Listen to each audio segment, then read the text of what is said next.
and they really fucking matter. There's like 4 things that matter, and they really fucking matter. I mean, objectively, I mean, you should care, especially you, if you thought about it for 5 fucking minutes.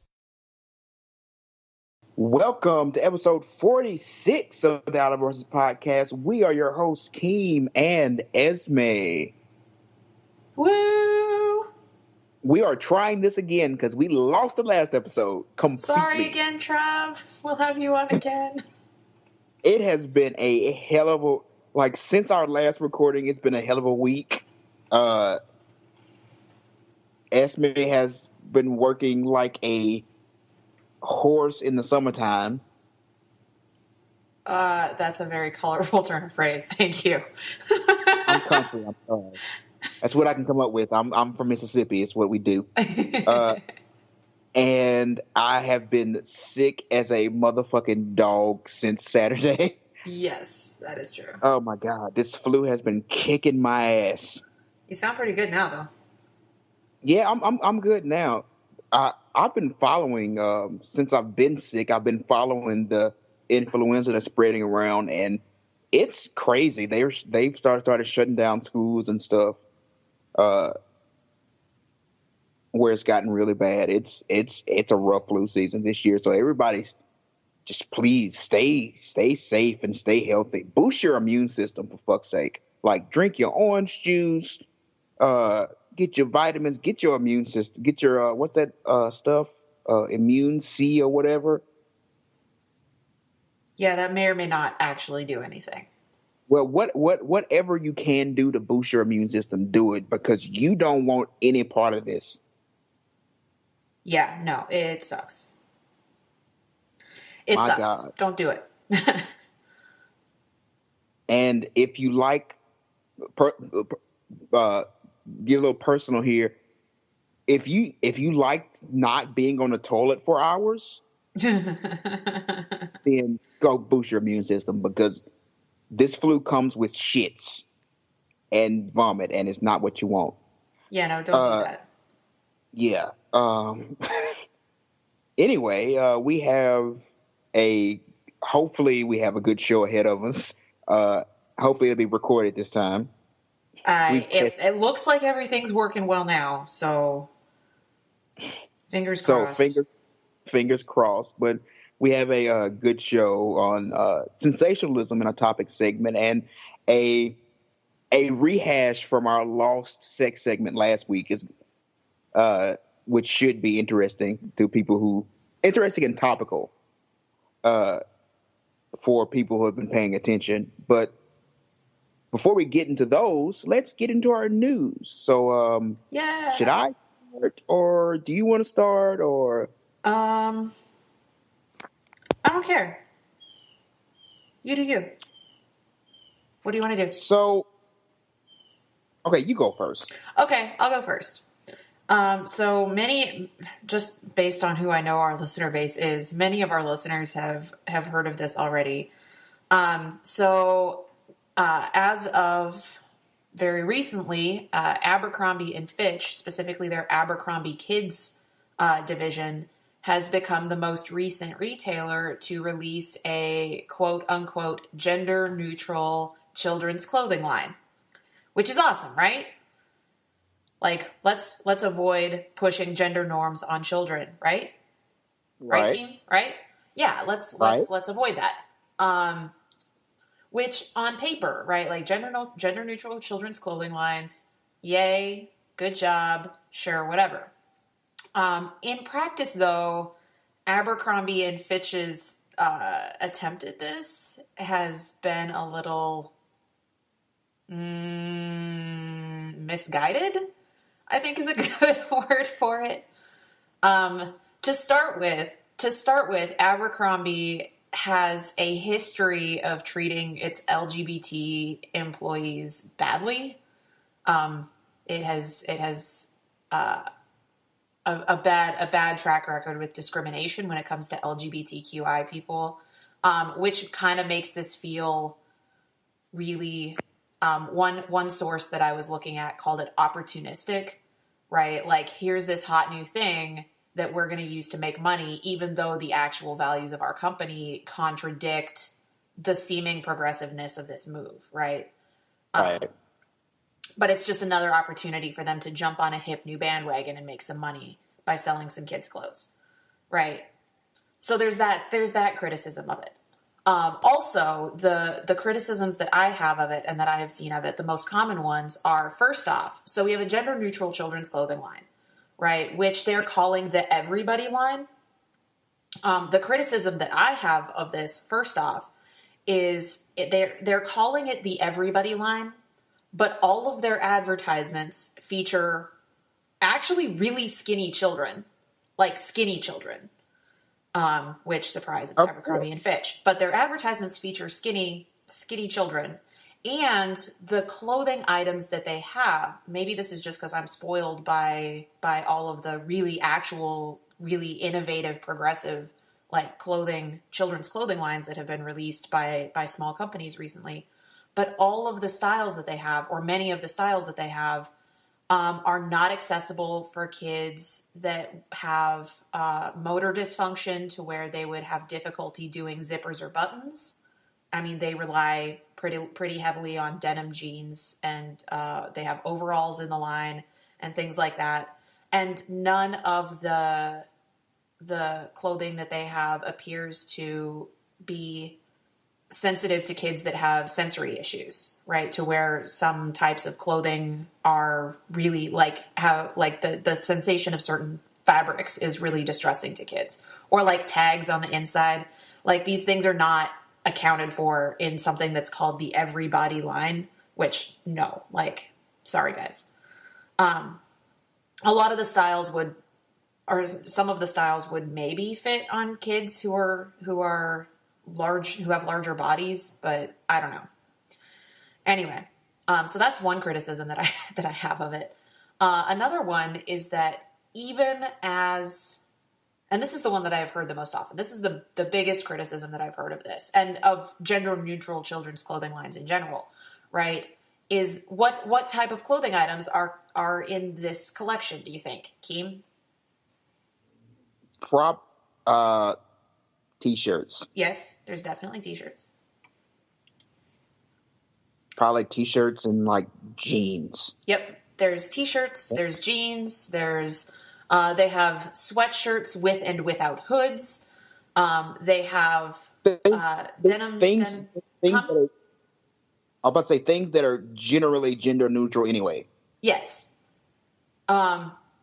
Yeah, they've got the jogging pants with the tapered ankle. They've got a few different styles of shorts. They've got overalls. The colors that they're using in this, of course, the denims come in blue and gray. There's heavy use of a kind of like really like chilled out sort of camo. Like, it's camo colors, but it's not, but it's like kind of faded. They have light pink and turquoise and white and pale blue, which are all really nice colors. Like, I like the color combinations that they used. I think they're pretty cool. But there are no skirts or dresses in this gender neutral clothing line.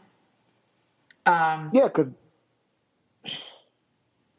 right. And the biggest criticism that I'm hearing is that gender neutral fashion is not really gender neutral, because fashion as a whole is coded to where gender neutral means masculine of center. Right. And so if we're going to actually push the progressiveness of gender neutral clothing, a gender neutral clothing line has to include clothing items that are traditionally seen as feminine, like skirts and dresses. Another big criticism on the same line, another big criticism that I have of this is that in their advertisements, in all of their advertisements, they have different lengths of shorts and different lengths of pants in their clothing line, right? Mm-hmm. Now we're going to play a little guessing game, right? So in this one promotional photo that I'm looking at, there is one child who's wearing a long sleeve pink shirt, long sleeve pink t-shirt, white sneakers, and overalls that hit mid calf. So like higher up, like there's several inches of this child's shin exposed. Right? Right. What do you think this child's hair looks like? Long or short? Long. Why? Honestly, I just guessed. Yeah, no. This is a child who appears feminine, right, with the long hair. Right. And that because and it bothers me like that and this short pants thing, right? You don't see many masculine kids wearing pants that hit mid calf, right? That's a coded feminine length for a like pants, right? Like capris, right? This is capri length overalls. There's a few different lengths of shorts in this collection. There's one child in this photo who's wearing shorts that hit just above their knees. And this is a masculine appearing kid, just based on hair length, right? There are 3 children in here wearing shorts that hit mid thigh or higher. And all 3 of them appear feminine, just based on length of hair, right? Like they're not actually breaking the norms, right? They're actually adhering pretty rigidly, even within this gender neutral clothing line. Like there's two children wearing hoodies and both of them are masculine appearing kids, right? Do you know what the secret is? Do you know in with companies like this, do you know what it means to be gender neutral? It strictly means color and pattern. The other coded things like lengths and it's all exactly the same, right? Yeah, no, Abercrombie's interpretation of gender neutral appears to be boys can wear pink and girls can wear camo. Yeah, it's all about colors. It's all about colors and patterns. That's how they get away with it. They can jump. They can be hip and do what's popular right now just by mixing some colors around, because obviously colors and patterns are the only way we denote masculinity and femininity. Only ways. So if you mix those up, it's all good. Yeah, we did it, guys. We solved it. We fixed it. Abercrombie and Fitch fixing problems. Yeah, no, this is stupid. This is stupid. This is stupid. That's what I'm saying. What I'm saying is, Abercrombie and Fitch, you took a ever so slightly, but not actually really unconventional, like choice, like a line that used ever so slightly, but not actually unconventional color choices. Slapped a buzzword on it because you think you'll get more money from it, and then put it out like into the world, and now you're going to be dismissive of the criticisms that you're going to receive because of that, because you don't think because of the attitude. Do you remember a few years ago when Abercrombie, like one of the guys up at Abercrombie and Fitch literally actually said, like, if you can't find any clothing that fits at our store, that's okay, because we're not designing for you anyway. You're not good, like you're not cool or good looking enough to shop at our store anyway. Right. Yeah, like this is a garbage company full of garbage people, and they're being stupid. Anyway, Abercrombie and Fitch has always been garbage. Like, yes. It's always been a garbage. They're not gonna ever be a sponsor here. Good. But they've always been a garbage company, and no offense to anybody that shops there, but a lot of the people who shop at Abercrombie and Fitch are usually assholes. Yep. Which is a harsh generalization, but you draw the crowd you mean to draw. Yep. But yeah, fuck them. So I guess we're on to my news story. Yes, let's go on to your news story. So this one I think is super crazy, just super insane to me. So civil rights photographer Ernest Withers. Even if you don't know the name, you know his work. You've seen it. Yeah, like cross my heart. You have seen his work. Most of the iconic pictures that we have with the civil rights movement, he took them. Like, this is the civil rights photographer. Mm-hmm. Like, all the iconic pictures and stuff from the late 50s and 60s. He was the photographer for the Emmett Till case. He was the one who took the picture at the Lorraine Hotel because he was there when Dr. King was assassinated. Like, this is the guy. Yeah. The photographer for the civil rights movement.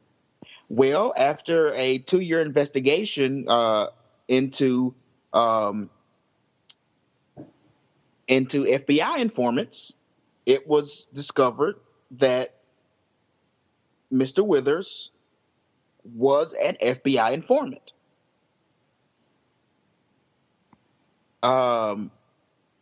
He worked closely with 2 FBI agents, Howell Lowe and William Lawrence.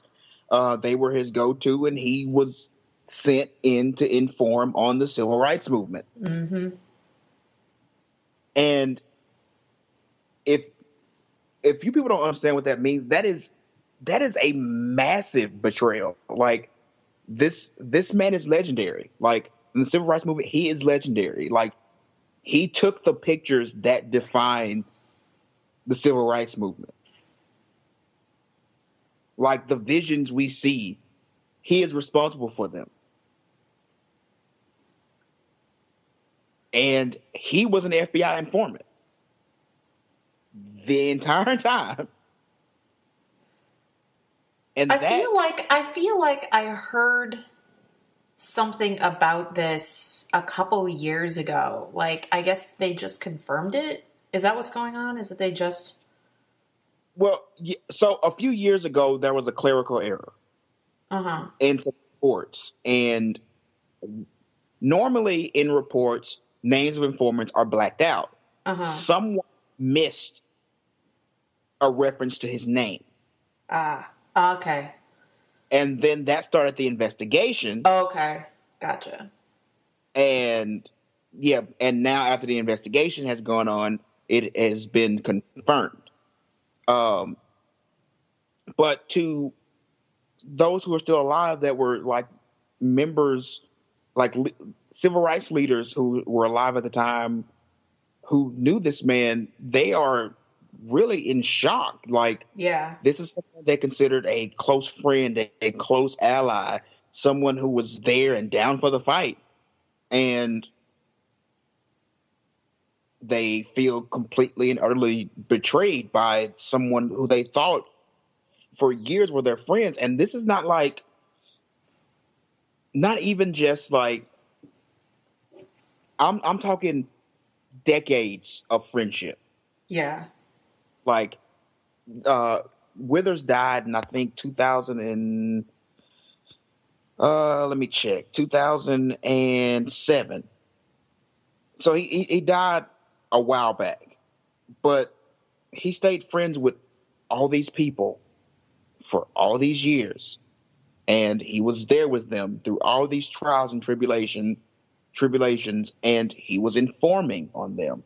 He was helping people who were trying to stop them. And a lot of people don't realize the FBI and groups like COINTELPRO were literally trying to stop the civil rights movement. Yeah. Like, they were trying to shut it down. And like, it's a massive thing that Withers was an informant. And it really speaks to, so we're once again in a time where things are happening. Yes. Society is moving, and we have many different movements going on right now to help people achieve equality and equity in society. Yep. And it's a reminder that even as we, work for this, we do have to be mindful of the people we work with. And that the enemy doesn't always look different. Sometimes the people that are closest to you, that look like you, that act like you, who you think would have the best interest of you and the people who are struggling with you in mind, sometimes they are the ones who are actively working against you. And it's messed up. It's messed up to think that. It's messed up, and it's kind of touchy to always be on your toes, but you have to always be on your toes.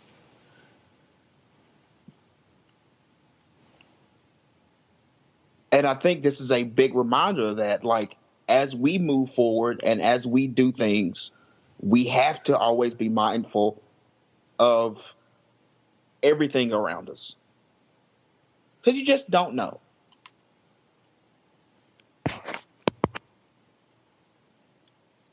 I have thoughts about that, but I need to process them before I can articulate them. I understand that, because that's a hard thing. Like this and what it brings up is a hard feeling. Yeah.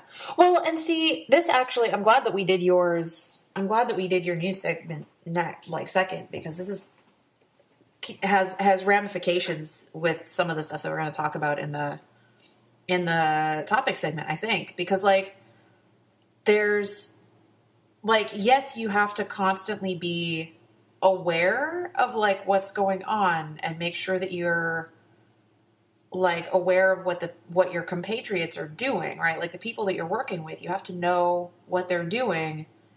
But then this gets into some of the stuff that we're going to talk about in the topic segment. Like if somebody does something that's ideologically opposed to what you're doing, what's the right way to deal with that? Right. Right.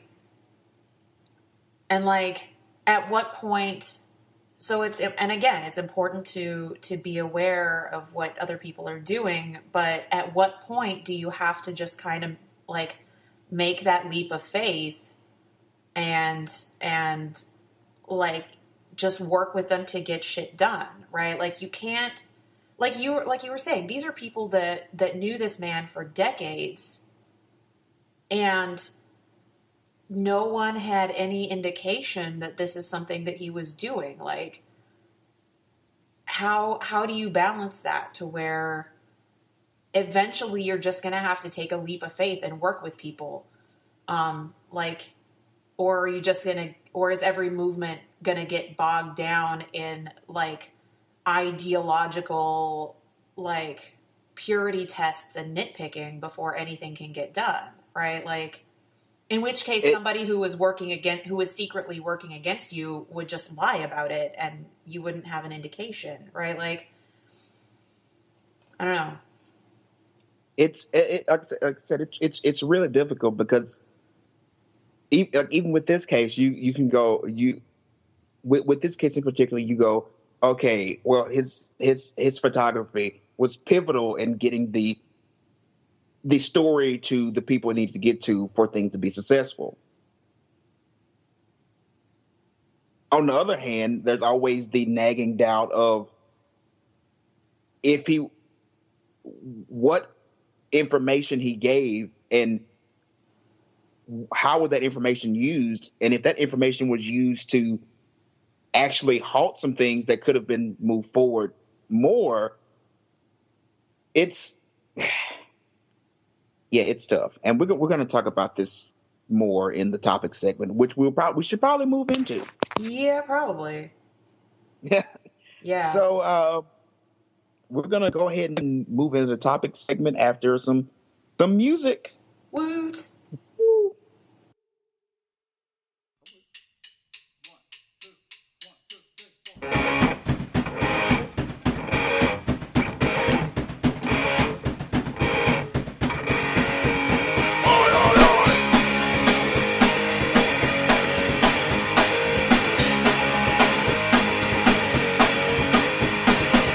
Run around the streets, running out with fear.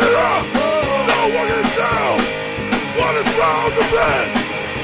Don't die with the other side, because if you do, we'll find you. Wanna know exactly if you classify us? What?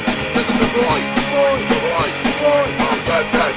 And you gotta believe it's the voice of goodness. Come on and find out.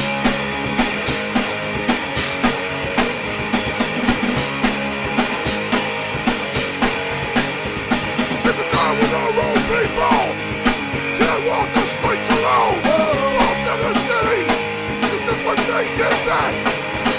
Live the lives in business, no business belongs to the drug dealers. No time to the business kids, fuck their city back. This is the voice of business. And you better believe it's the voice of business. You wanna find us right now.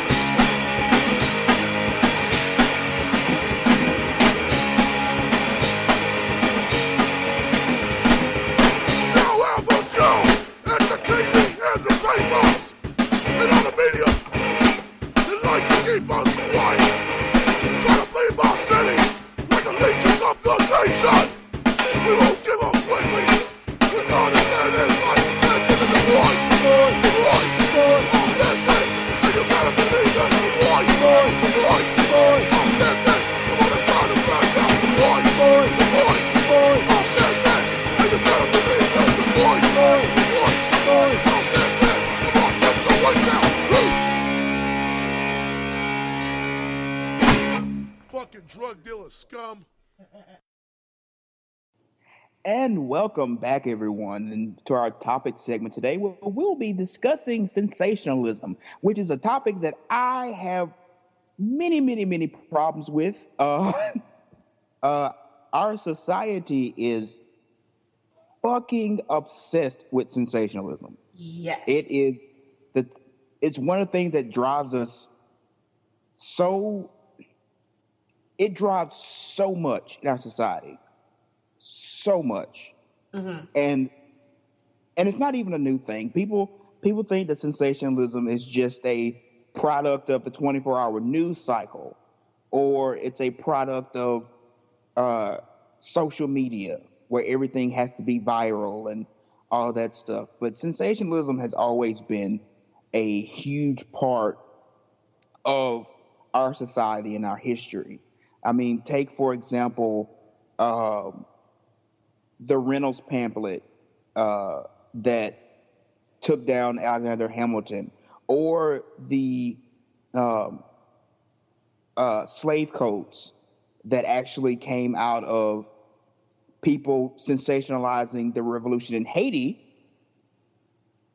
which we are still feeling the effects of the sensationalized version of the Haitian Revolution.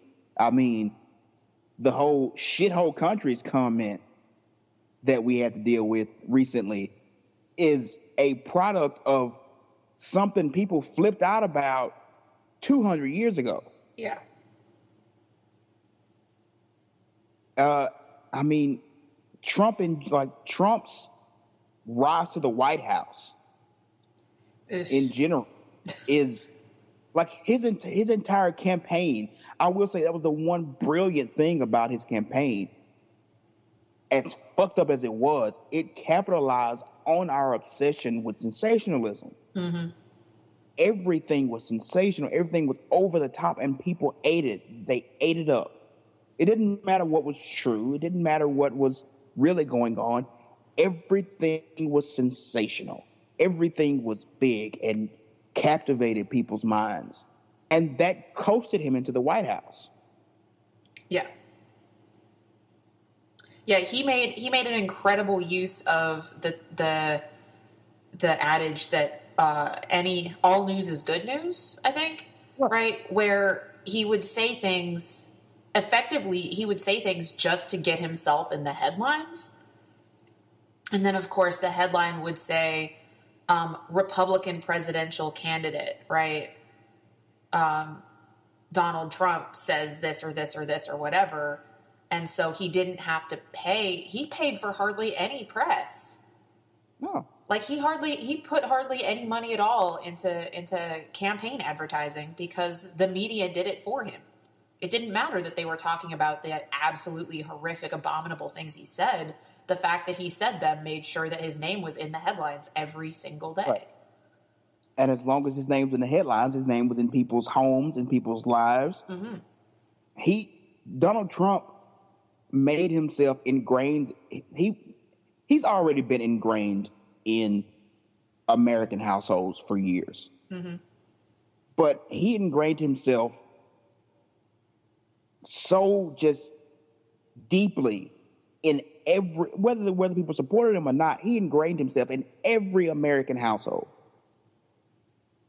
He was a part, he was a part and now is a part of everyone's everyday life. Yes. And that, once again, coasted his ass to the White House. Ugh. I have that reaction every time somebody says anything about him. I'm just like, ugh. It's stumped her. Like, the good person in me, which is most of me, goes, that's fucked up. Dude, it's so fucked up. Fucked up. It's so fucked up. But there's a part of me that goes, that's brilliant. Because people, that's where we are as a society. Like, since sensationalism is so ingrained, so much of part of how we operate, nothing gets done without it being sensational.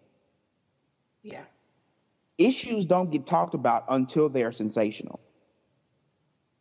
Because we as Americans have been trained to respond to sensationalism instead of having the patience to actually think about complex ideas. And no, it's not just Americans, like it's humans.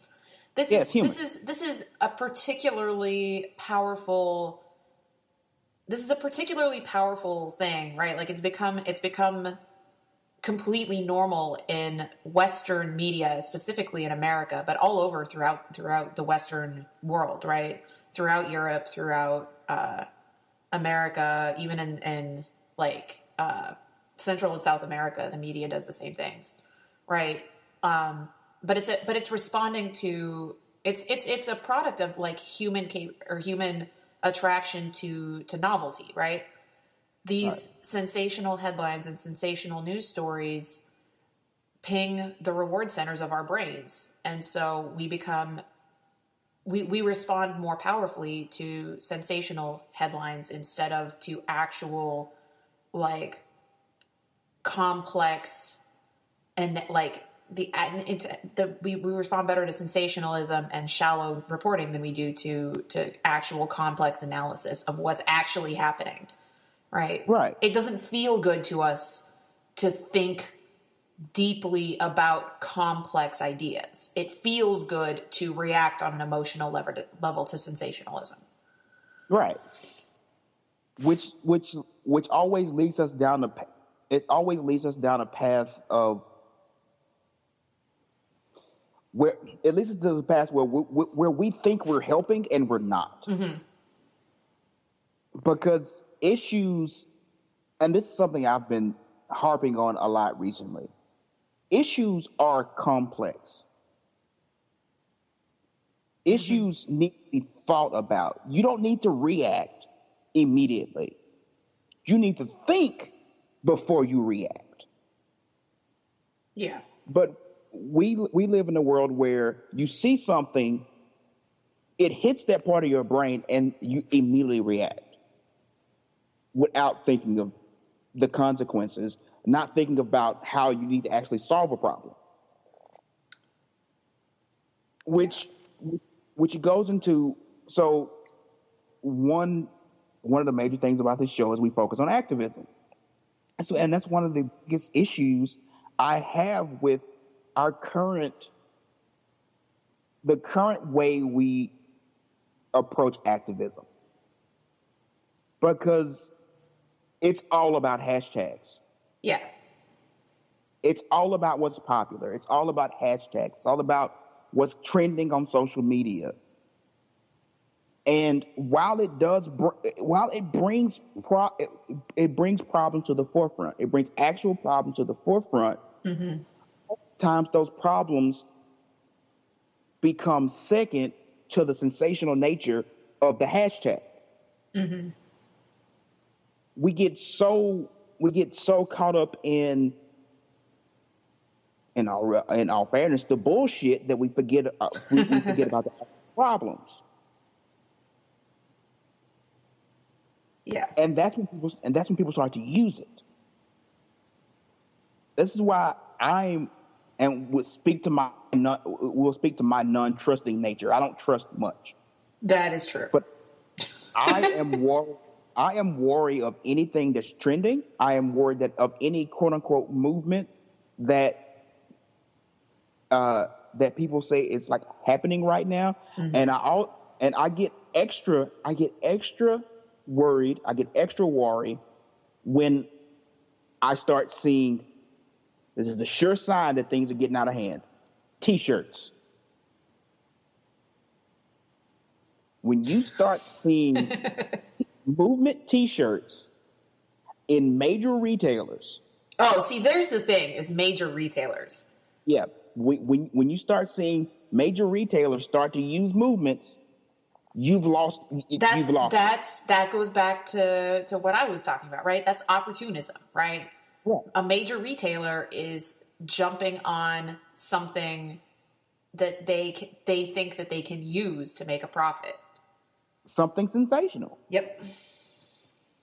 That's so opportunism, and that brings up somebody that's been in the news recently, and that is the comedian Monique. Yeah. So if people haven't been following, the comedian Monique put out this, we'll go with impassioned plea to boycott Netflix. Mm-hmm. And she was saying that Netflix is, of course, supporting the racist and sexist institutions, and they gave people like Chris Rock and Dave Chappelle so many $1 million, and Amy Schumer so many millions of dollars, but they won't give her the same. Mm-hmm. And we boycott Netflix to support her. Now, here's the issue, and there have been fights about this the whole time. And here's where I fall on the issue. Yes, there are racist and sexist hierarchies in Hollywood. And yes, there are many people who are being underpaid for what they do. Very much underpaid, and do deserve that money. Do deserve more. Mm-hmm. All right? But as far as Monique is concerned, Monique is using what is popular right now. Monique is using people's outrage at the institutions as they exist right now. She's using that as a negotiation tactic with Netflix. She is using the public to get her more money, not out of some altruistic means to make things better for everyone. She is using it to make her more money. And I'm saying that because following that first impassioned, quote unquote, video, she has gone on numerous interviews talking about how she is so important, how she is the most decorated comedian in Hollywood. Her words. That seems unlikely. How she deserves this, how she deserves it. And it's not about you. Mm-hmm. Like, And that is why I'm not. This is why I'm not going to be in support of Monique. I am in support of what she's talking about. I am in support of getting black women more money, and women in general more money, and black people more money in Hollywood. Yeah. Tracy Ellis Ross, black actress. She is the one of the leads in Blackish. Mm-hmm. It was reported that she got considerably less money than Anthony Anderson, and they both starred in the show. Yeah. And that's a problem. Like that is someone right there who deserves our support. Because Tracy Ellis Ross did not come out here and say, I'm not getting my money. You people need to fight for me to get my money. Yeah. Because I'm important. But a lot of people, when they see things happen, when they see things are sensational, when they see things are popular, they jump on it. Yeah. Who was the comedian?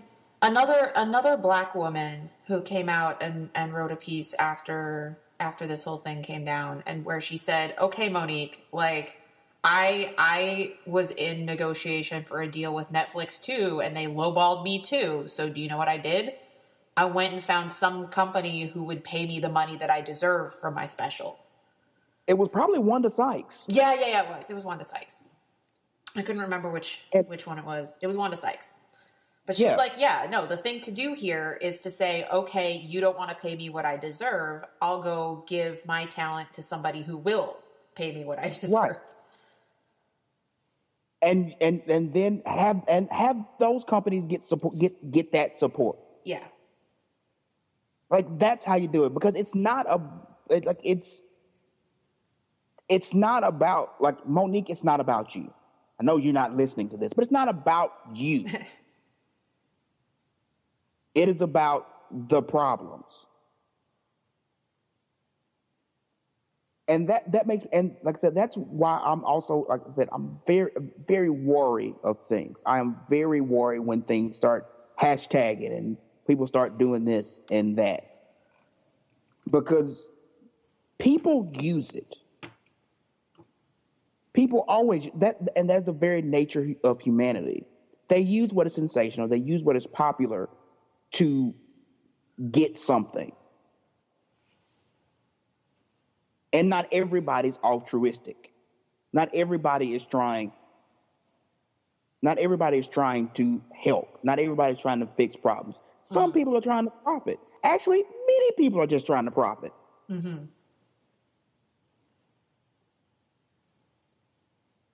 And as activists, we need, as I was saying earlier, we need to be aware of that.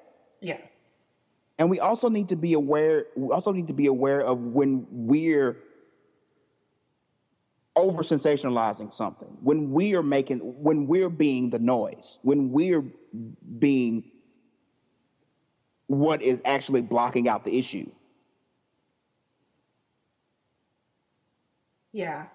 I see an argument for using sensationalism as a tool, right? And it's, you got to walk that line, right? Like, I don't think to avoid sensationalism completely in the name of, like, ideological purity or whatever, right? Or of, like, I mean, it's, I agree, right? I agree that sensationalism waters down, like, the conversations that we're having, right? We can't have truly deep conversations if all we're doing is relying on sensationalism. But to avoid sensationalism completely, your movement is going to get exactly zero traction, because Americans are so trained to respond to sensationalism that they will ignore the vast majority of Americans will completely ignore something that's asking them to think hard, or especially something that's asking them to sit with, like, to experience uncomfortable feelings, that's not pushing that button for the gratification that sensationalism does, right? And that's one of the reasons that we are currently using the hashtags and using the sensationalism, is because that's one of the only ways to make these conversations palatable to the majority of people in America. Here's the thing. And like the argument for sensationalism, and most people use, is the shotgun effect. Basically, if I blast it, it's going everywhere, but some of it will hit its intended target. My argument for sensationalism is sensationalism should be used as a battering ram. You should use it to open the door. Yeah. And once that door is opened, do what you're supposed to be doing. Yeah. But it shouldn't be continuous blasting. Yeah.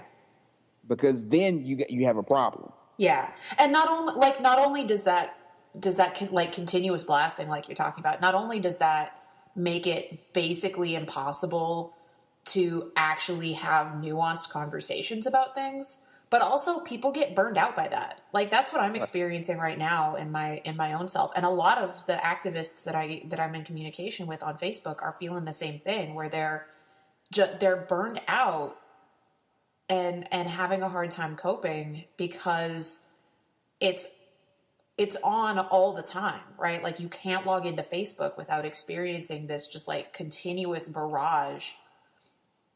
And especially since the one right now is about the sexual assault, sexual misconduct, right? So many of the people who are really committed to activism are survivors of sexual misconduct of some kind.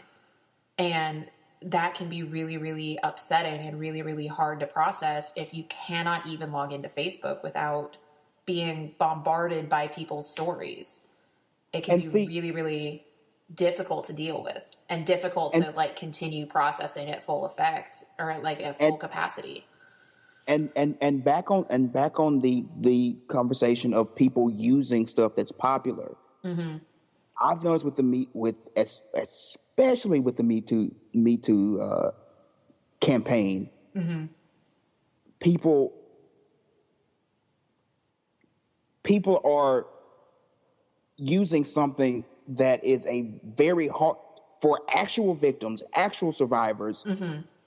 people who aren't are using it to boost their own popularity or get something, but they're doing it at the detriment of others. Yeah. And like growing up, I know a lot of people who, for lack of a better word, lied. Mm-hmm. For whatever reason, usually to get something. Yeah. I mean, surprise. Right. And so, sorry, got tongue twisted. But now I'm seeing a lot of that like reproduced on a like pretty massive scale, mm-hmm. because of what's popular. But that not only makes lives difficult for the people who are not telling the truth with some of these things, that makes life difficult for the people you are basically lying on, and it makes things difficult for actual victims. Yeah. These things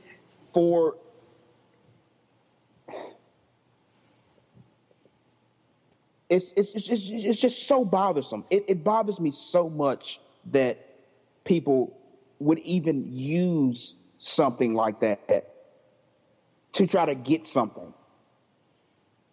like for selfish reasons, like extortion.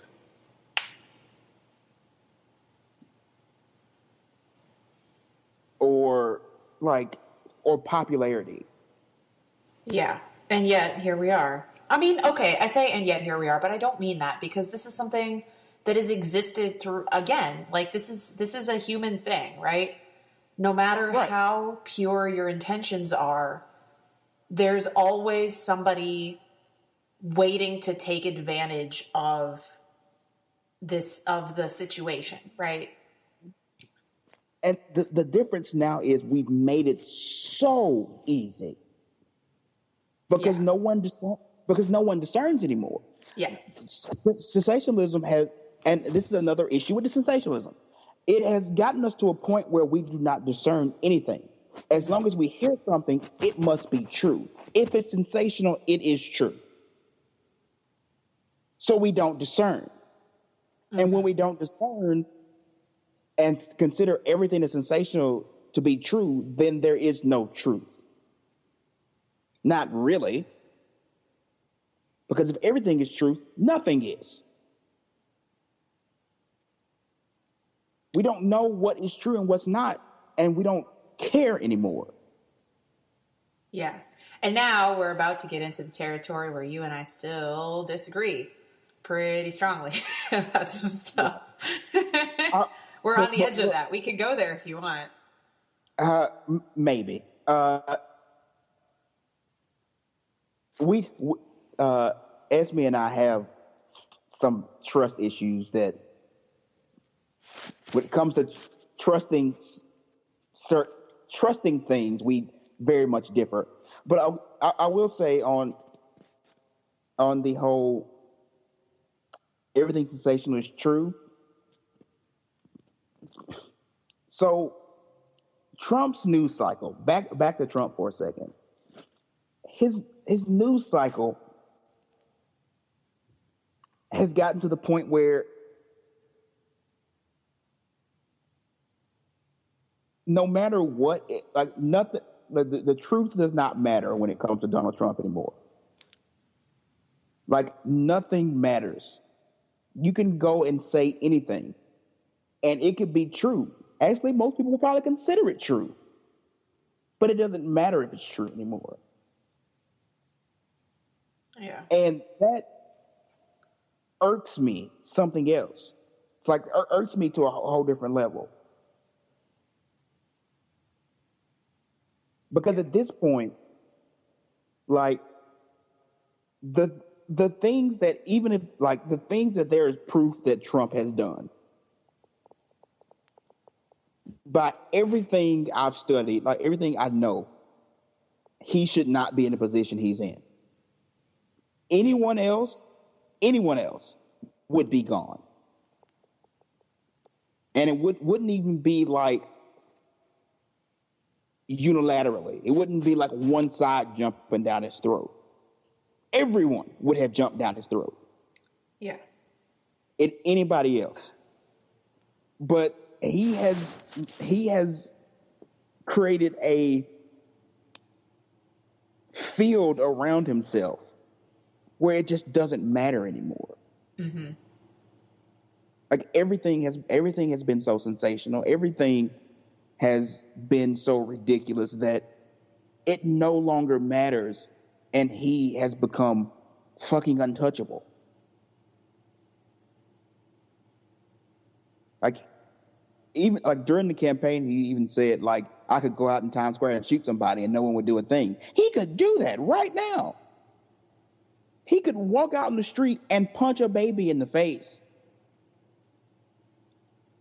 and nothing would happen. That, like didn't he even say that during his campaign? Yeah. Or something to that effect. No, right? Where it said it doesn't matter what.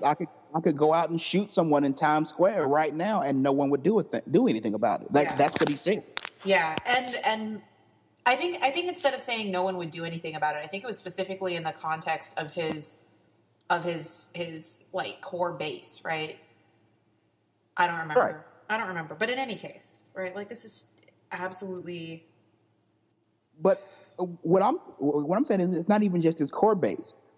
He like what he has done. He's assaulted everyone, even even the people who are vehemently against him. He's assaulted everyone with such ridiculous things that it doesn't even matter anymore.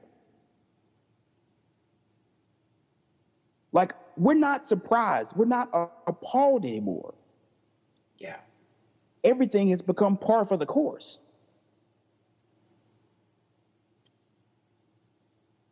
And because of that, people don't, it all becomes noise. Mm-hmm. And then when it all becomes noise, people stop caring.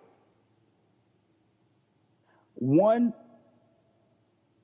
this conversation, one thing is, there's one movement I really want to mention, and we're going to talk more about this in during February, hopefully. But Black Lives Matter Mm-hmm. is an example of something that should not, like, an example of a movement getting buried.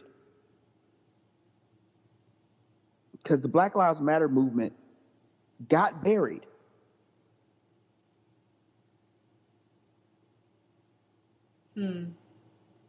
What do you mean? So 2 years ago, Uh-huh.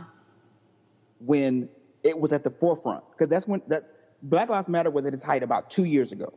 Yeah. Really, Yeah. there were marches, there were all this stuff. It was everywhere. All you see, everywhere, everywhere, everywhere. Yeah.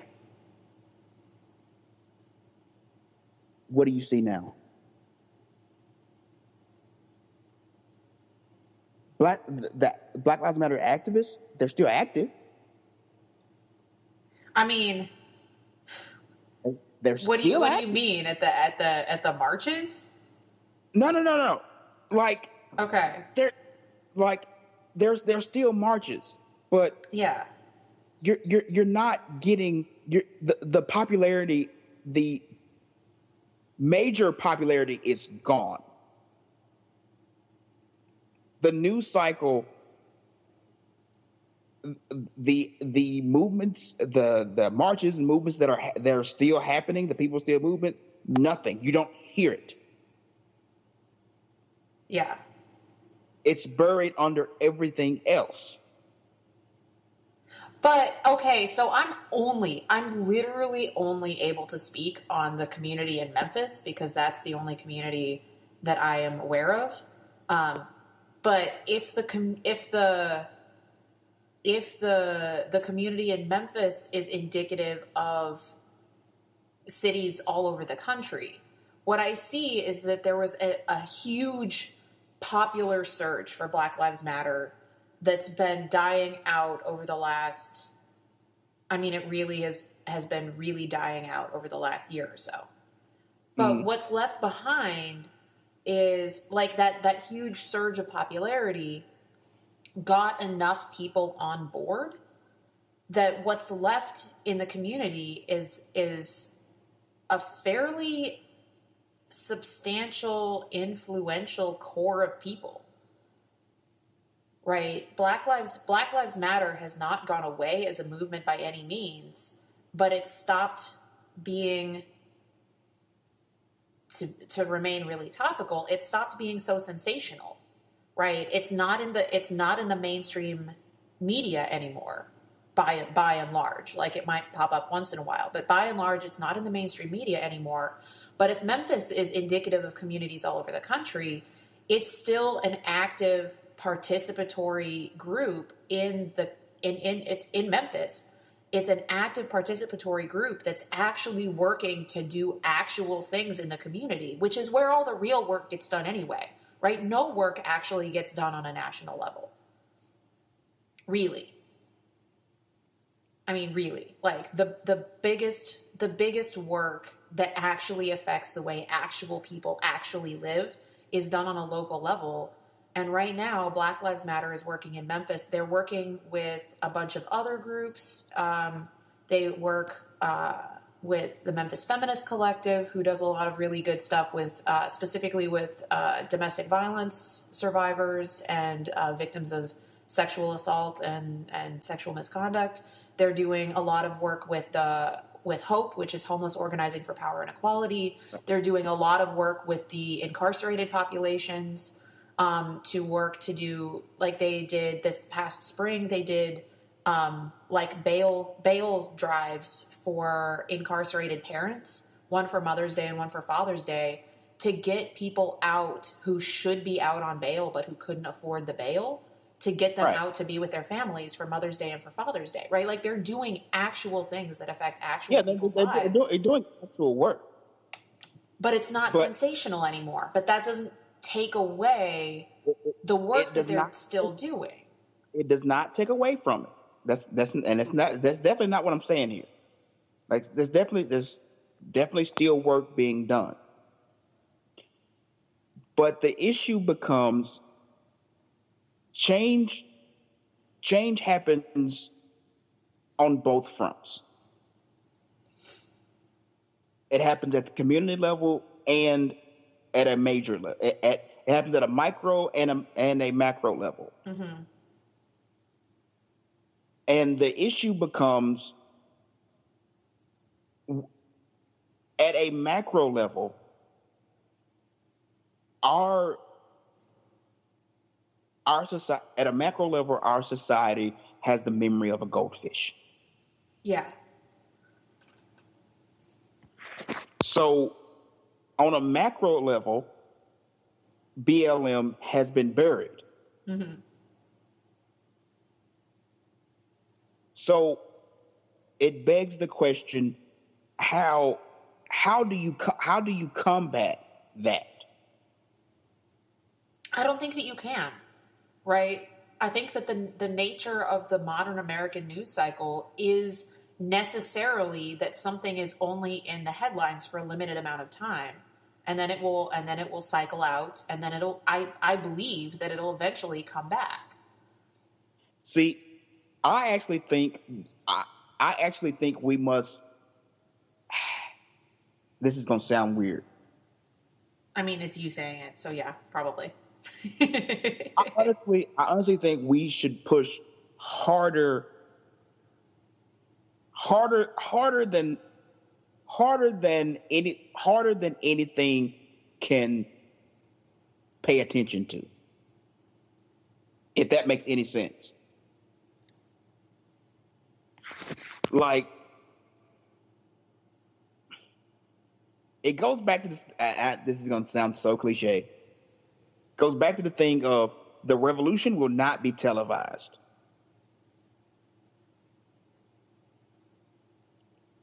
And what I mean by that is we have to go so hard that they can't put us on, like they can't put you on TV because the TV can't fucking handle you. And they like, you can't be like, they can't make a hashtag out of you because you're too much. You're too much.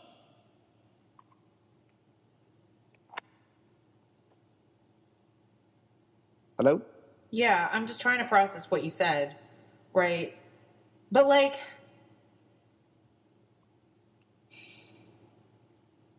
but what does that even mean?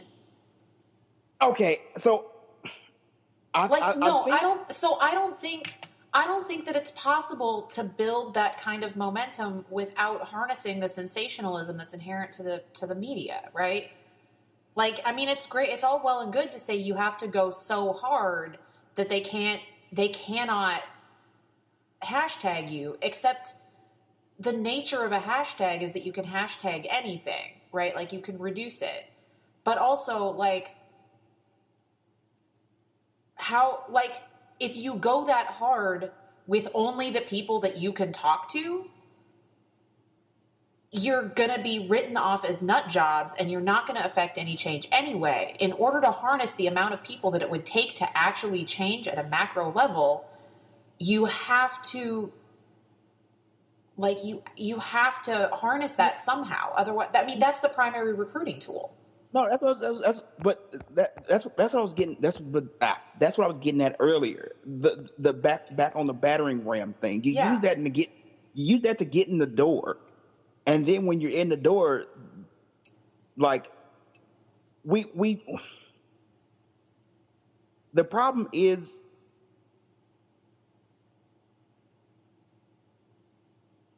we do too much of the if they can see it, like I'm doing something because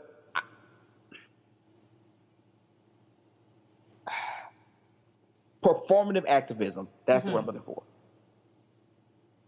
That I'm doing something because I hashtagged it.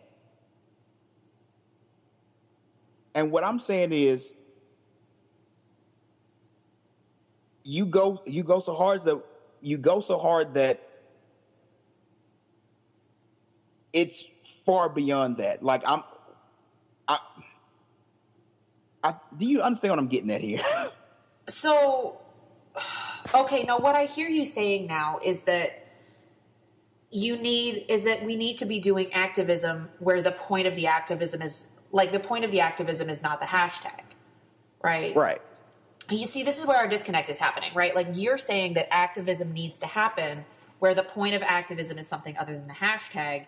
And I'm saying do that, but also use the hashtag anyway, because that's how you're going to build your network of people, right? Because it's all well and good to organize within your own community, but national organization of movements now, right? Back in the 60s, it didn't happen, right? It had to happen some other way. But the main way of disseminating this kind of movement and this kind of organization right now is through social media. And that's just how it is, right? Like that's the language, for better or for worse, most of the most active, Lord, this is the most convoluted sentence ever. Most of the most active activists right now are people who are in their mid-30s or younger.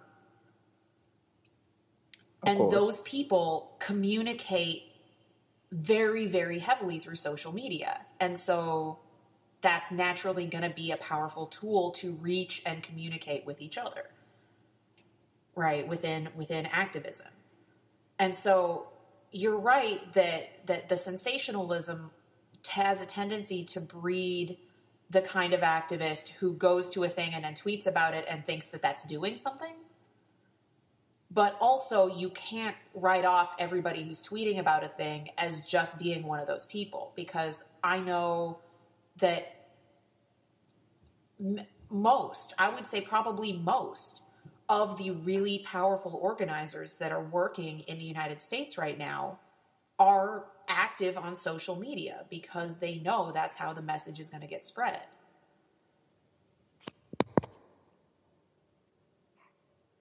Right? Some people who tweet about a movement are like shallow, like faux social media activists, but some of the people who tweet about activism are actually incredibly powerful activists who are using the tools using the free tools that they have at their disposal to reach as many people as possible, to recruit more people who are really going to be in it.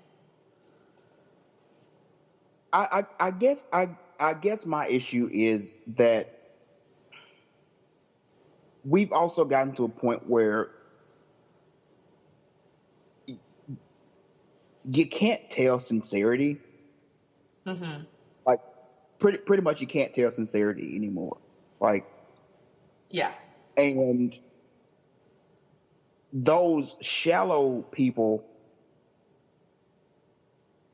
are oftentimes also some of the loudest.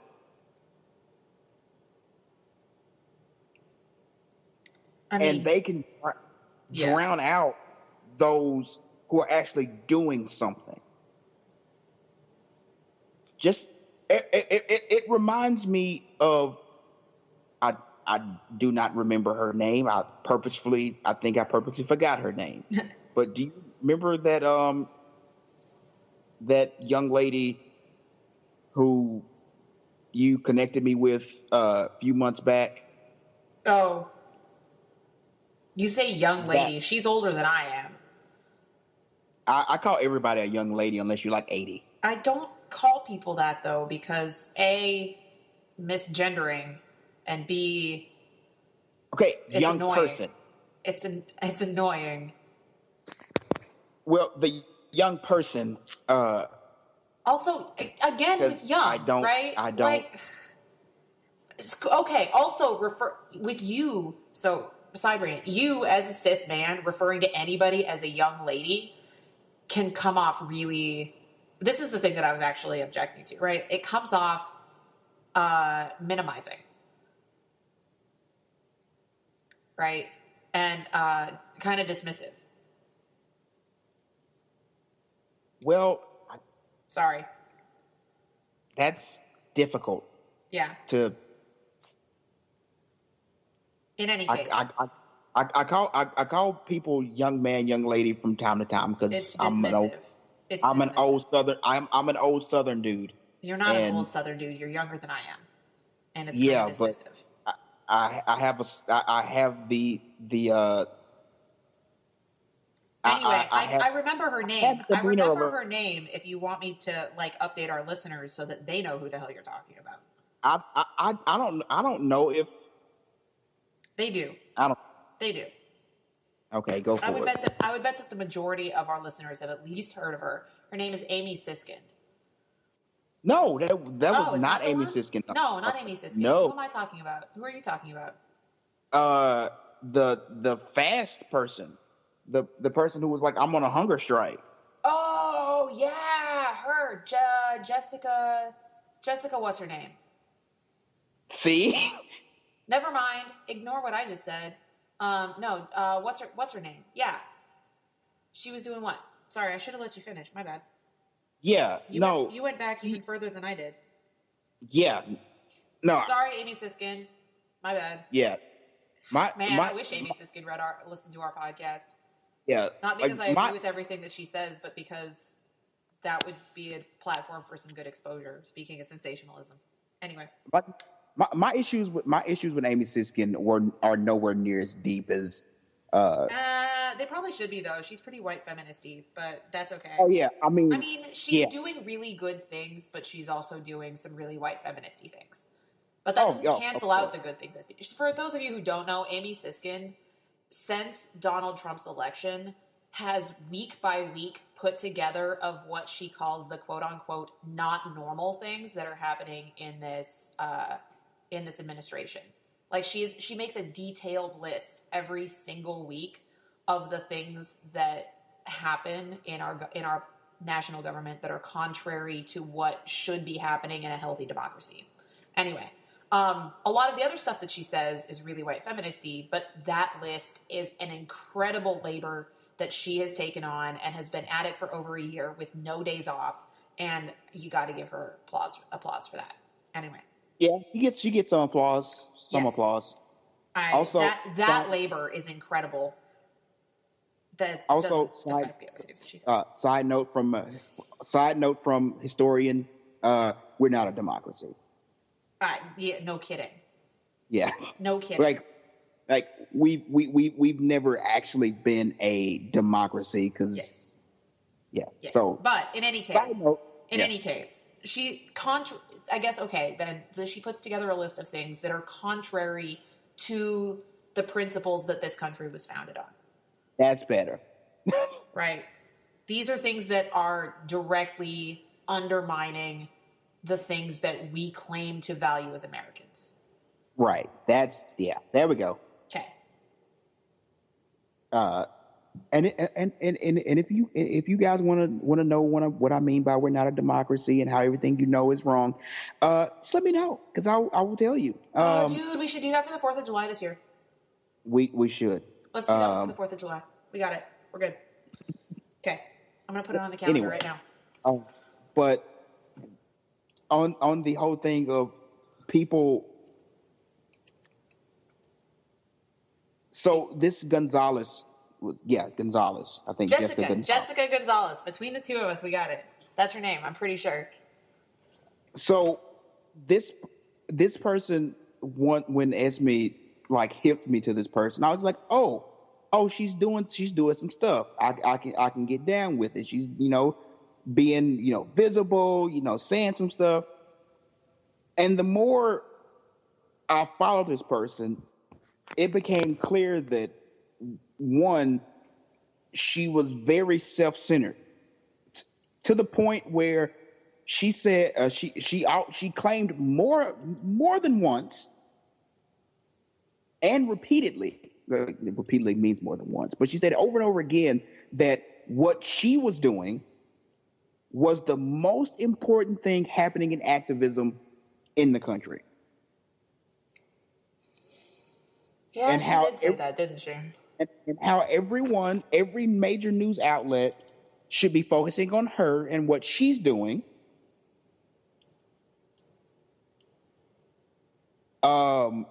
Basically, any other activist that had any other way of doing anything, any other way, was just a part of the structure that she's fighting. So if you had any contrary ideas, you were the enemy. And this person was all about drawing people to herself. This was someone who clearly wanted to be the center of attention. She wants to be the center of the movement. She wanted to be the leader. I don't know what she pictured herself as, the modern day Joan of Arc. I don't know what was going on there, but it soured me to that type of work, quote unquote. Yeah. And there are quite a lot of people out there who are just like her, especially in activism circles, where it's all about them, all about what they believe, and you should focus on that, and anything else is wrong. And that's not how anything works. Yeah. Sorry, but nothing works like that. If you're a person that thinks whatever you say is right, completely right, and anything anybody else says that isn't what you say is wrong, then you can bet that you are in fact wrong, because nothing works like that.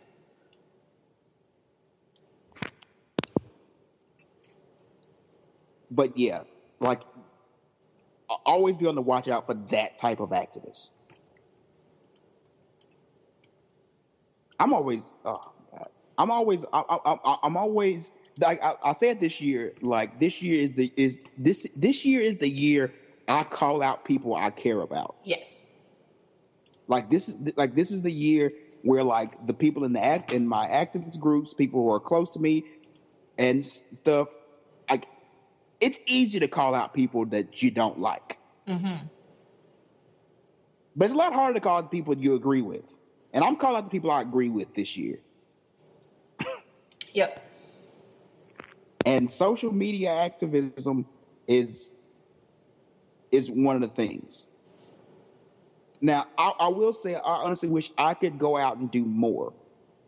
You live in New York now. You have more opportunity than you did when you live in Oxford. I'm trying to find who I need to get connected with. Honestly, because my issue is I don't do people very well. Like once I connect with people, I'm good. Like once I connect with people, I connect and grow fast. As Esme can vouch for, like, yes, a lot of the friends I have now, I took me a minute to make the initial connection. Yes. But once I connect, my friend group grew. Yeah. But I have a hard time making initial connections, and even when it comes to activism, I have a hard time finding initial groups or initial places I need to be and communicating with people in those spaces. So I wish I could do more. And I need to start being more active once I get over this ridiculous social anxiety. But that's something I'm working on personally. Yep. Stuff happens. Yeah. But thank goodness now you have more opportunities. Right. Not a ton of activism going on in Oxford, Mississippi right now. Right. Not a ton. And that's another reason I like this podcast, because the podcast does give me an opportunity to do more, even though it's not as out as I want to be, that I'm working on being. It does give me an actual platform to say more to say and do more than social media activism. Yeah.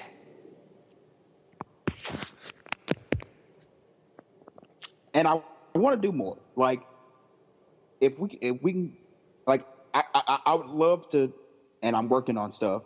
Still working on it. To make this podcast like the center of something that's more active, and I am, like I said, I'm seriously working on it. Just very difficult. But yeah, sorry, I got off subject. Anyway, what are we talking about? We're talking about sensationalism. Right. Anyway, but it is. What do you have more to say about sensationalism, Keem? I think I'm done. Okay, because we're hitting about an hour and 20 minutes, which is about time for us to go into the sex segment. We go into the sex segment. Woo woo.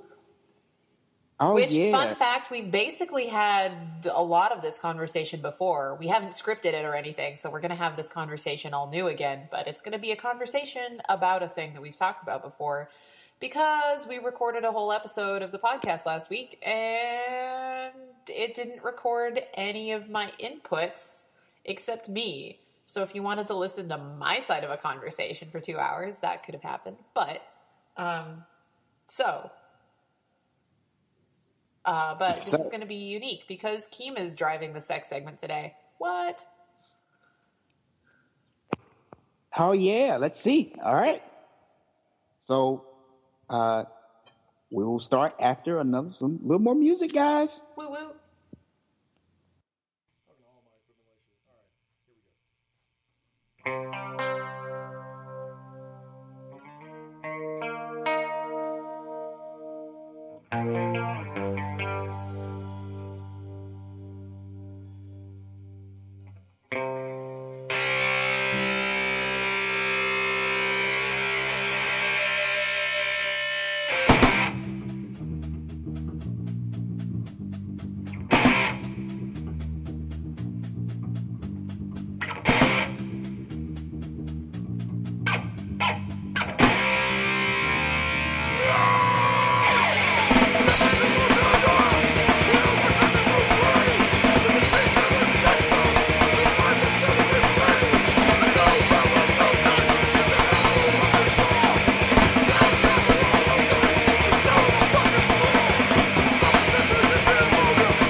And welcome back, everyone, to the sex segment. What?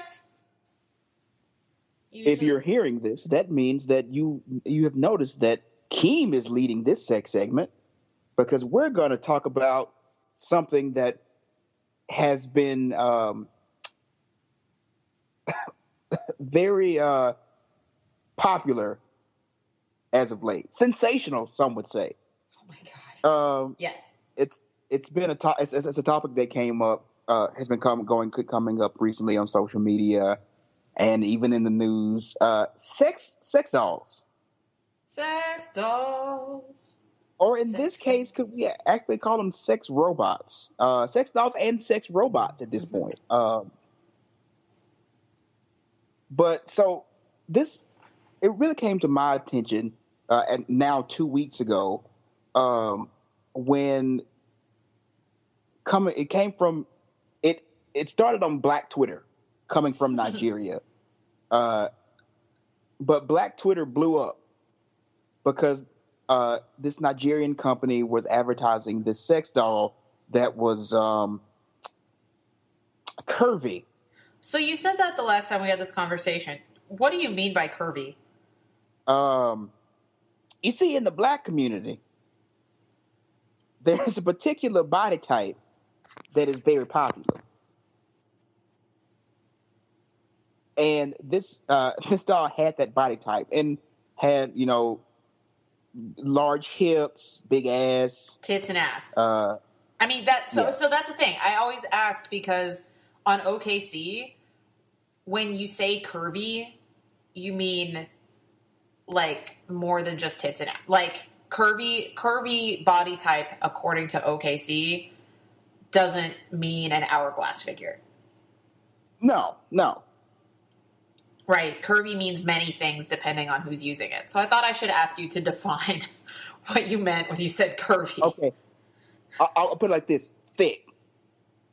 With two C's? With two C's. With two C's. Two C's.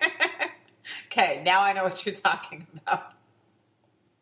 But it was so. But when this happened, Black Twitter just like blew up because you had all these like straight cis males like losing their minds over the sex dolls. Like we always made fun of people who had sex dolls, but now you got me rethinking everything. Like I didn't know a sex doll could be like this. I didn't all this stuff. Yeah. And it sparked this debate over using sex dolls, and you had, of course, people being awful to one another, going, "Oh, we're just going to replace you. We're going to replace you women with these sex dolls because they don't talk and blah blah blah. Which is they gross. don't talk back and all that dumb shit." That's and gross. then you had the women going, "Oh, you guys wasn't shit anyway, and we can go replace you with sex dolls with bionic penises and blah blah blah." Side note, guys, don't use sex dolls to be shitty to one another. All right? Yeah, please don't. Just don't be shitty. Just don't be shitty. All right? Don't use sex dolls to belittle other people. Guys, don't use this topic to talk down against not your women, but against women. Women don't Nice save. Yeah. Women don't do the same, like don't do the opposite, all right? Just don't be shitty to one another. But I digress. But it sparked a conversation over sex dolls and whether it's okay to own a sex doll, really. And sex dolls in our society have this stigma. People who own sex dolls are usually seen as being lonely, kind of weird, quote unquote. Yeah. The picture of your fedora wearing basement dweller always comes to mind with that anime sex doll, Yeah. But see, that is the stigma that people have when it comes to sex dolls. But that really shouldn't be the case, because sex dolls are just like any other sex toy. They're like any other thing that you use to enhance your sexual activities. They are an elaborate object that you can use as part of your sex with yourself or with a partner. Right. like They just happen to be a we're little already bit moving. uncanny valley for me, but that's okay. They're I super elaborate, and many of them are super expensive. But now yes. I want to talk about, before we go into other stuff. I want to say, speaking of elaborate, so I've been looking into uh, sex dolls, and more specifically, what they're calling now the sex bots. And these are sex robots that can do things to various degrees. Um, Many of them come with artificial AI that can talk. Um, Which some would could, freak me right the fuck out, but that's okay. yeah, talk. Of course, customize them. One thing that I thought was super interesting and super w- like sex is going into it. Like sex is future sex is interesting. Like contemplating future sex, it's super interesting.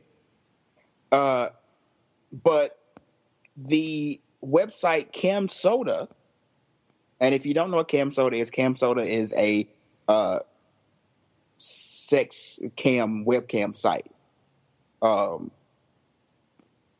is actually partnering with Abyss Creations, and Abyss Creations is the company that makes Real Dolls. And Real Dolls are, when most people think of like really fancy sex dolls, it's Real Doll. Yeah, that's what you're thinking of. Right. Cam Soda and Abyss partnered up to uh, basically create through VR and sex dolls a way to have simulate sex with cam models. So they're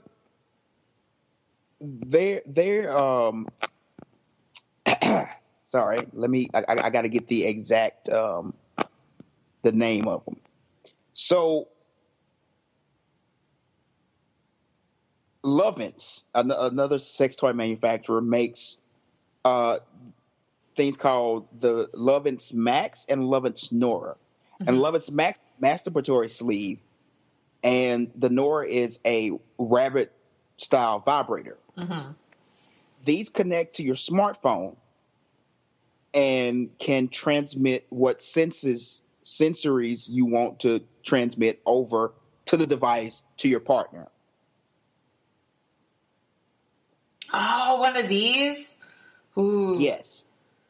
Now, what Cam Soda and Abyss are doing, they are putting the Nora and Max inside the sex dolls.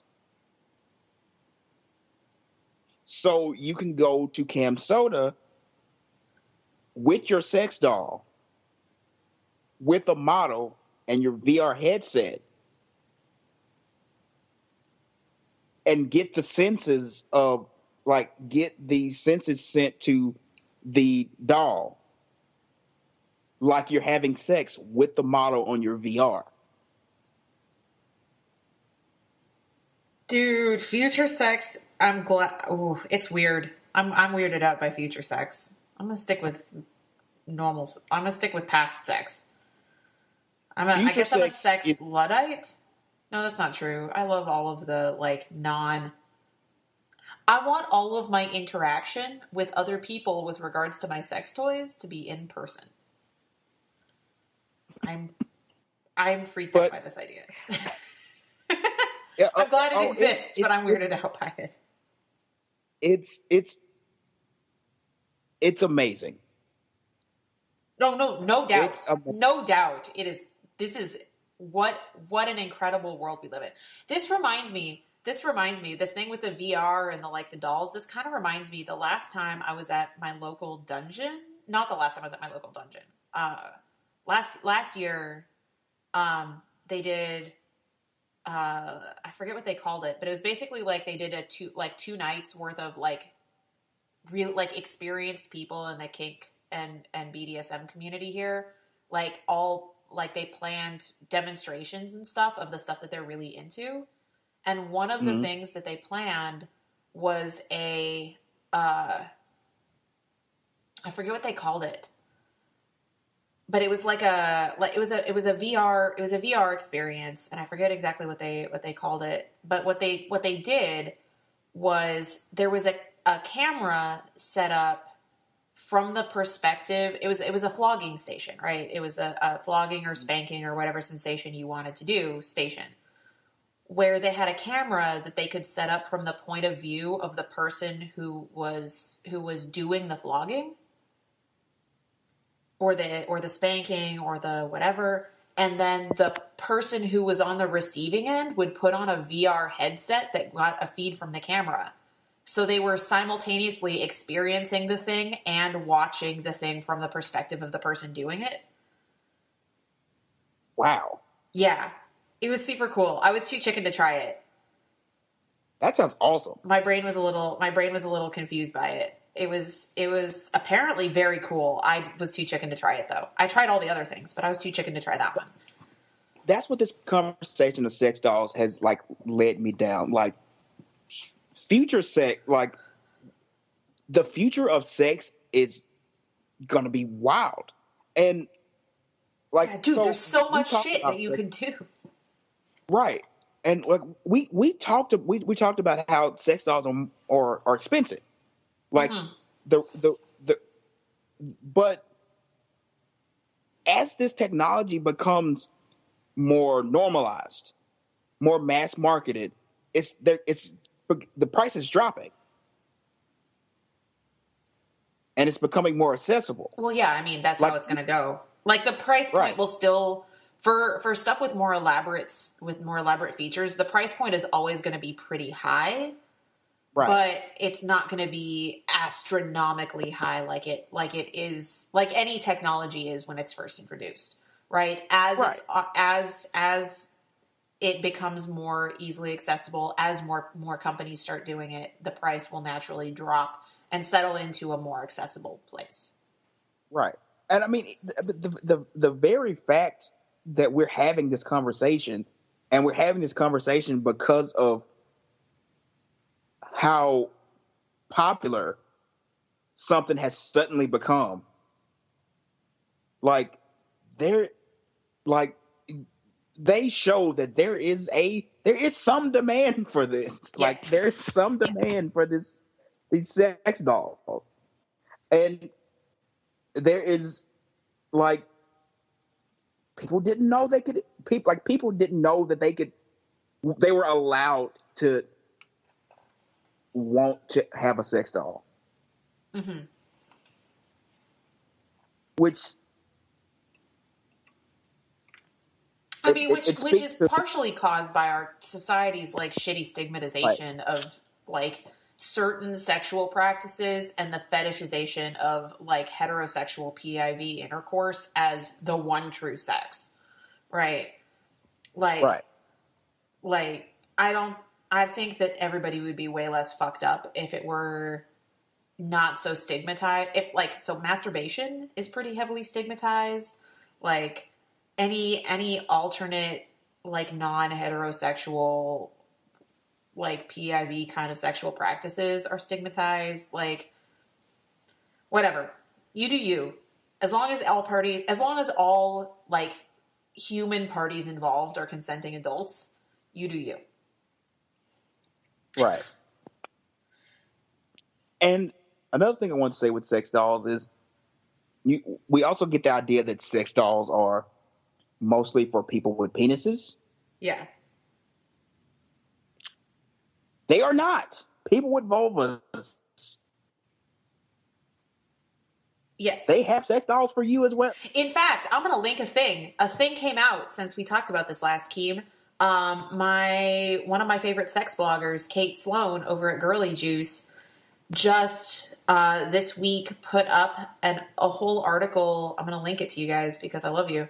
Put up a whole blog post about it's 3 really interesting, like pretty fucking hot fantasies that she has about using a sex doll with a partner.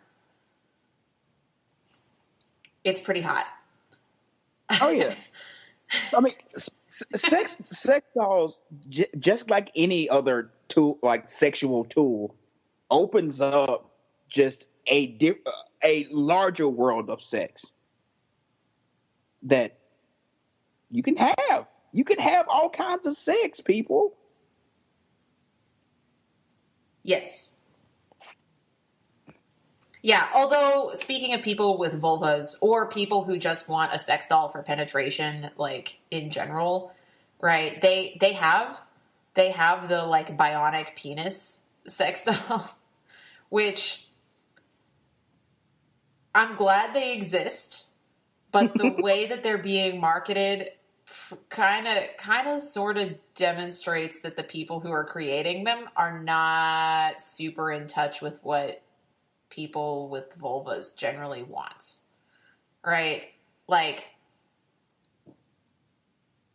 I'm glad that they're working on the technology. In my anecdotal experience of me and my friends, people with vulvas who enjoy penetrative sex don't typically just want a penis that will thrust forever, right? It takes a little bit more than that. It takes a little bit more than that. The bionic tongue. No. Yeah, no, like, please continue working on this technology and develop it to a point where, see, and that's where like getting some AI stuff going might be interesting, right? Like on the Dildorks, they were talking about this a couple weeks ago. Again, with it's Kate Sloan and Bex Caputo, who are both amazing and they're fantastic, and I love them. It's their podcast.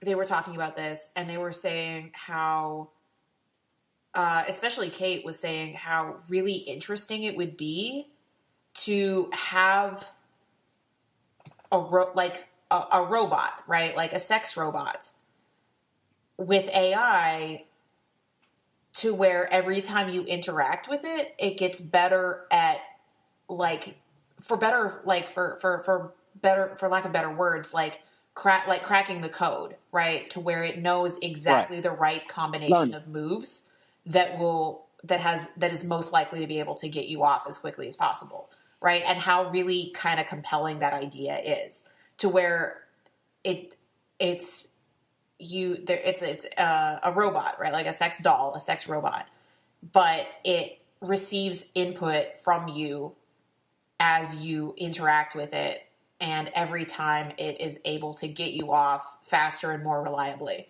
And how that's kind of a compelling idea, but that's not currently where the technology is. That's honestly, like that's the robot apocalypse right there. The sex robot that learns how to get you off most efficiently. But also, like, it's not though, because like it can be fun, but many people are looking for, like, for a very small number of people, that's all they want out of sex, right? Is to get off. But for an even larger number of people, I suspect, right, the point of sex is to have an incredibly powerful connection with another human being, which with virtual reality technology, like having a sex doll could help facilitate that, right, with the right kind of technology. But more often, an in-person, like, incredibly intimate experience is going to be more emotionally satisfying, and sometimes more physically satisfying, than interacting with an inanimate, albeit artificially intelligent, like robots, right? See, this could go into some very back to the future. Sex is insane, but it could go to a very strange place. It reminds me. Do you remember that episode of Futurama with Lucy Liu? Oh yeah. Which, creepy. It's creepy. That episode freaks me out. A little bit. But I mean, a little bit. We're already working on the technology to either download consciousness or copy consciousness. Yeah. And the scary thing, so it's all cool if somebody's if you're about to die, you want to download your body into another consciousness, whatever, like mortality, whatever. But yeah. it gets weird if you want to copy somebody's consciousness over to a sex robot to have sex with. Yeah, that is creepy, and I don't like it. And don't do shit without people's consent. Sorry. But here's the thing. Could be interesting if you're in a long-distance relationship. Like, if you got permission and, like, everything was cool, like, okay, you can't be here, but... No, but here's the thing. Here's the thing, right? Like, consent, if you consent to this, that's you doing your thing, and that's great. Please don't take my hesitation about this as judgment of you and your decisions, right? My concern about that and my hesitation over participating in that, I know that you and I joke all the time about, OMG, when are we going to invent the cloning technology, blah, blah, blah. But if you are copying a person's consciousness, a person's entire personality into another vessel, and then continuing to do relationship stuff with that, whatever you're calling that, cyborg, android, whatever, right? At what point are you having, like, you are continuing to form memories, and if you're at the point where you're downloading somebody's consciousness, presumably now this new consciousness existing in a new body is also actively forming memories. At what point can you no longer say that you're participating in the original relationship? You are now having a new relationship with a copy of the person that you were originally in a relationship with, but it's not the same relationship anymore. Right. That's great. That's great. But if I were to give you a copy of me, you wouldn't be having a relationship with me anymore. You'd have a relationship with the copy of me, which might be incredibly satisfying for you because that person is able to be there with you. But also, it's not me because I am here doing my thing. It always circles back to that conversation of at what point does it become human, human relationship. But also it's more than that. Even if it's not human, you are creating memories with quote unquote me, but I'm not actually there to experience them with you. So that's not something that's part of our relationship. That's something that's existing in something outside of this relationship, right? But would that be any different than creating a fantasy?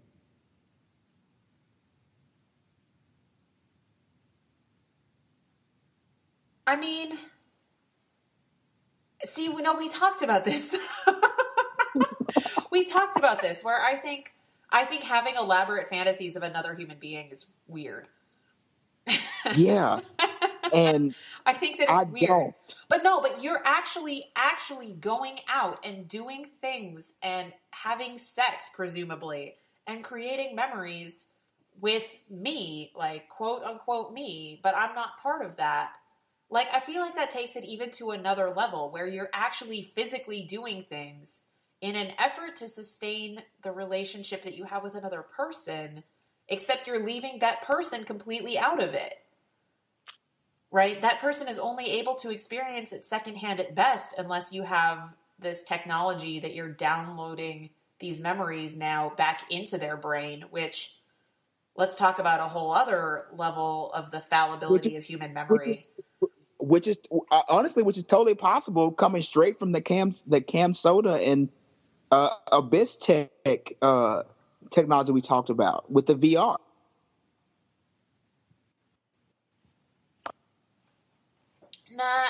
So this gets into really messy stuff. And again, guys, like, if this is something that you think would work, please don't tell, like, I'm not telling you not to do a thing. I'm just expressing my own hesitations about the hypothetical of my own participation in this. Like, this freaks me out, and I think that it's contrary to what I want out of my relationships, low-key. And also, like, yeah, like, it doesn't seem like it would actually be helpful, right? Because even so, Keem, like, speaking really, really concretely, like, if we were to do this, right? Like, I know that you are, like, you're really far away from me, right?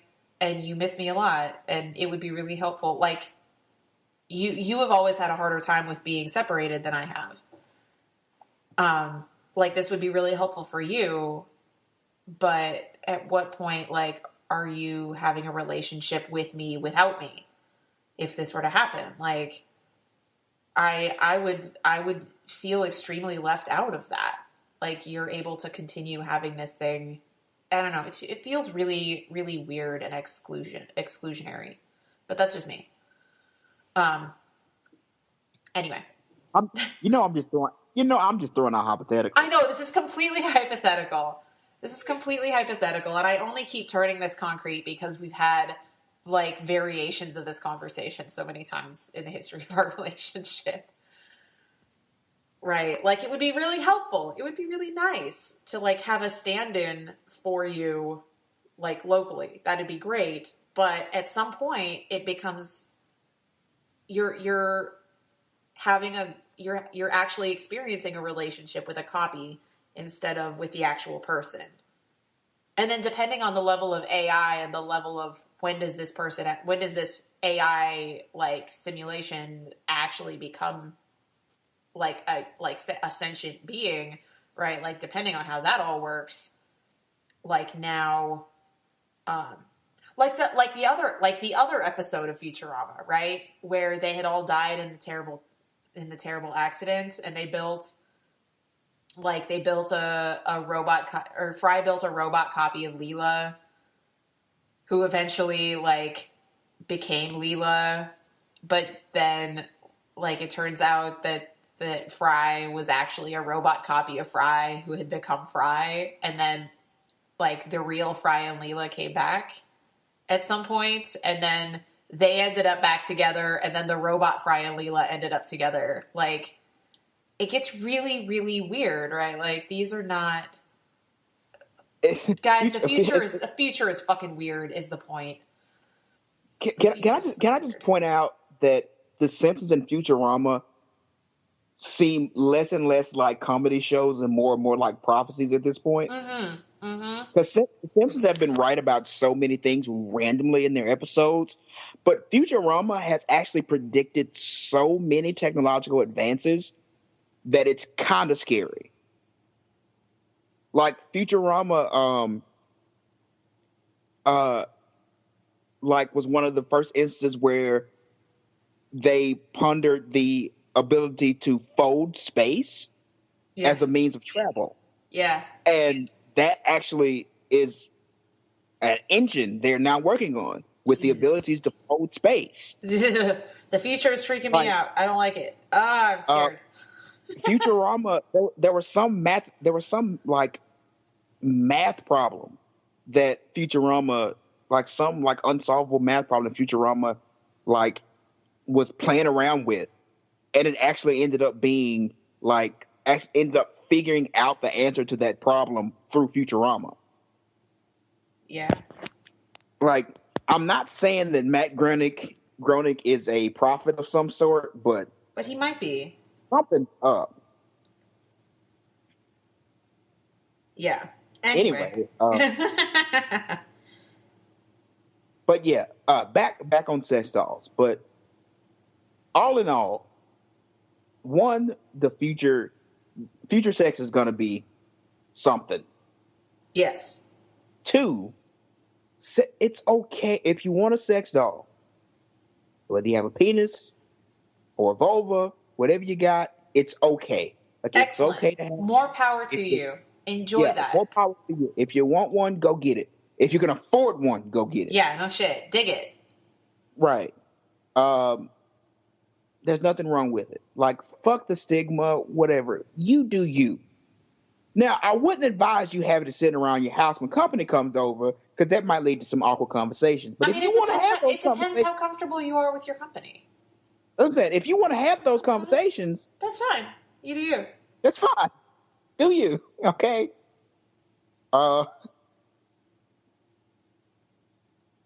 And the third thing, and I honestly think this is probably the most important thing, don't use this conversation and don't use sex dolls as a opportunity to, one, replace someone.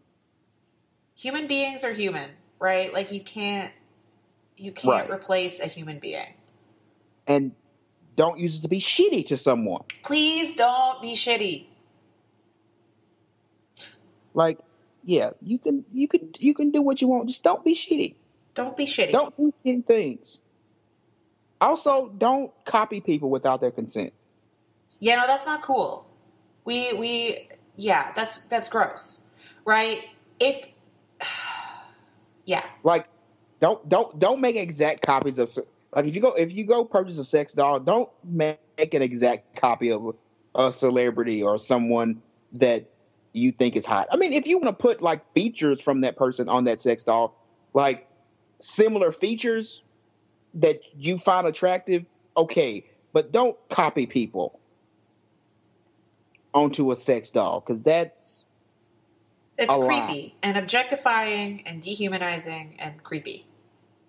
Don't be creepy. Like, it's great to think that like brown hair is beautiful. That's fine. Get a sex doll with brown hair, but don't make a sex doll who's an exact. Go back to that episode of Buffy where Spike makes a Buffy robot, or no, it's creepy, guys. It's creepy. It's creepy. Like, see, you're bringing up Buffy and Spike, and now you just made it hot again. No, it's still creepy. I love Spike. I had a huge crush on Spike forever, but everything he does is creepy. Everything he does is creepy. People love creepy. That's the problem. Think of Edward Cullen. Creepy as fuck. Oh, dude, don't talk about that guy. He makes me so uncomfortable. And look, what, 2 weeks? 50 Shades, the next one comes out? That's creepy as fuck. No, they're fucking getting People married. love that shit. They're getting married. Guys, if somebody treats you the way Christian Grey treats what's her name? Anastasia? I don't know. I don't know. If anybody treats you that way, that's not love, guys. That's abuse. That's abuse. He never asked her if she consented to this. He just went ahead and did it, and she decided that it was okay. No, you can't like retroactively consent to that stuff. Like, that's still fucking abusive. That's still abusive, guys. Don't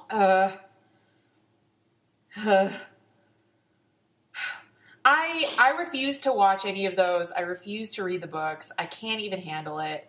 To the point where, so the Dildorks, who I've mentioned already on this episode, and I'm mentioning them again, they did a whole episode a little while back in preparation for the next movie being released, where they sat down and they both sat down and watched the movie at the same time and like recorded their reactions to it. And I can't bring myself to listen to that episode, because in order to actually make sense of it, you also should be starting the movie. Like, they tell you exactly when that you need. Like, they say, okay, and start your movie now. And you really need to be watching that as they, in order for them to break it down for you, why it's all terrible. And I can't. I won't. And so that episode is completely lost on me, because I will not watch that movie, because it's not a movie about a consensual relationship. It's a movie about an abusive relationship. And I'm like, no, thanks though. No. People, and this is a whole conversation that we should probably have but people love that shit. like that relationship, like I said, we mentioned Twilight, fucking Joker and Harley Quinn. Like, here's the whole thing too, which is, and this gets into these podcasts that you and I have been talking about, right? Cults and serial killers and all of that. Where we could have had this conversation as part of today's episode because it's all about sensationalism, right?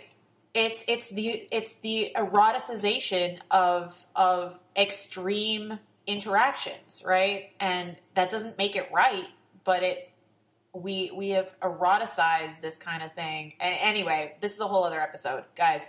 This is a whole other episode. We're gonna do it some other time because we're running up on our 2 hours. But but we could have included that in this conversation if we had time, because it's part of the sensationalization that completely permeates like the American media, right? Anyway. That's pretty much it for our sex. And we went off course there at the end, but that's a conversation that who cares is topical. We had fun. Thank you all for listening again. Hope you enjoyed this episode. Special thanks to our musical guests. As we always say, if you're a musician who wants to be featured on our show, please let us know. I am looking for guests for the future. So if you want to come on and talk with us, let us know. We can put you on the schedule for whatever. I'm trying to get some stuff together for Black History Month. Yep. I got some ideas I'm working on. Just some little things to commemorate the month. Especially with Black Panther coming out, guys, in 2 weeks. Oh my God, is that 2 weeks from now? Shit. Yes. Dude, I'm gonna have to go out that weekend and see it. Super excited. And that's saying something because Esme does not go to movies. No, I don't. often. What was the last movie I went to? I don't know. It might have been Get Out. Which came out first, Get Out or Episode 7? Get Out. Okay, so Episode 7 came out first. Sorry. Okay, so I saw Episode 7, and then I saw Get Out, and I think that was the last movie I saw in the theater. Yeah. So the last movie you saw, we went together. Yes. And that was, what, 2 years ago? Not 2 years ago, like a year ago. No, it was about a year ago. It was early last year. It was about a year ago. Almost a year ago. Guys, I don't go to movies very often. I don't. I just don't. So, yeah. But Black Panther's coming out. We got stuff coming from. We're going to have to, we should both go see that the same weekend and then have an episode where we, like, part of it is that we talk about our reactions to Black Panther.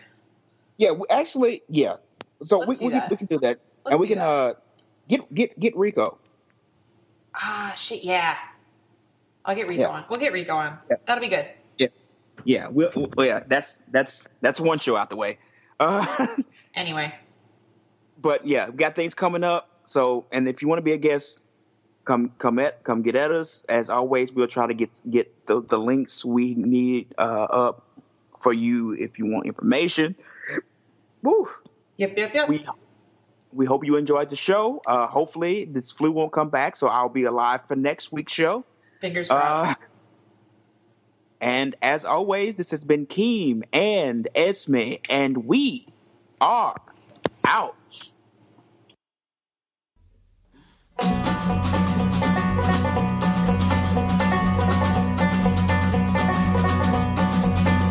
But there are these things that matter, and they really fucking matter. There's like 4 things that matter, and they really fucking matter. I mean, objectively, you should care, especially you, if you thought about it for 5 fucking minutes.